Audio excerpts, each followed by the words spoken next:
இன்றைக்கி வந்து உங்களுக்காக 2 படம், சரியான 2 படத்தை எடுத்து வந்திருக்கேன். ஃபஸ்ட்டு பார்த்தீங்கன்னா மங்களவாரம், அதாவது தமிழில் எது இருக்காது பேர், அதுக்கு பேர் என்னென்னா செவ்வாய்க்கிழமை. ஒரு சரியான படம். இந்த படத்தை பார்க்கலாம் இழப்பு உங்களுக்கு தான். ஒரு செவ்வாய்க்கிழமை வாரம், ஒரு செவ்வாய்க்கிழமைன்றது ஒரு நல்ல நாள். அன்றைய நாளுக்கு வந்து கொலை நடக்குது. யார் கொலை பண்ணுறா, எப்படி கொலை பண்ணுறான்னு தெரியல. ஒரு சரியான ஒரு க்ரைம் படம் பார்க்கலாம். ஆனால் இந்த படத்தில் பிஜிஎம் கொடுத்துருப்பாங்க பாருங்கள், பிஜிஎம் சரியாக இருக்கும். இந்த பிஜிஎம் நீங்கள் இந்த பிஜிஎம்முக்காக இந்த படம் பார்க்கலாம். இந்த படத்தில் ஒவ்வொருத்தங்களும் ஒரு கேரக்டர் அப்படியே உரிச்சு நடிச்சிருப்பாங்க, சரியாக இருக்கும். இந்த படத்தை மறக்காமல் டவுன்லோட் பண்ணி பார்த்துங்க. பார்க்கலாம், சத்தியமாக சொல்கிறேன், இந்த படத்தை பார்க்கலாம் இழப்பு உங்களுக்கு தாங்க. அடுத்ததாக என்ன படம் நம்ம பார்க்க போகிறோன்னா, நம்ம நானி இருக்காருல்ல, அதான் தெலுங்கு ஆக்டர், மலையாள ஆக்டர் எனக்கு சரியாக தெரில. அவரும் நம்ம தமிழ் ஆக்டரு எஸ்.ஜே. சூர்யாவும் நடித்த ஒரு படம்.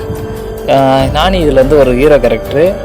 நான் வாரம் ஃபுல்லாக நல்லா இருப்பார். ஆனால் சனிக்கிழமை ஆகிட்டா அவருக்கு என்னதான் ஆகும் தெரியல, மண்டை கோளாறு பிடிச்சிரும். தப்பு பண்ணுற எம்ப்ளாயி, அதாவது கவர்மெண்ட் தப்பு பண்ணுவாங்கள்ல, கவர்மெண்ட்டில் யாராவது தப்பு பண்ணுவாங்க, லஞ்சம் வாங்குறவங்க இருப்பாங்கள்ல, அவங்கள போட்டு செம்மடி அடிப்பார், போட்டு சாவடிக்காத குறைய அடிச்சிடுவார். இந்த 2 படமும் சரியாக இருக்கும். சனிக்கிழமை ஆகிட்டா அடித்து நொறுக்கிற ஒரு ஆளும், செவகம் வந்துட்டு கொலை பண்ணுற துடிக்கிற ஒரு படமும். இந்த 2 படத்தையும் பார்த்துருங்க.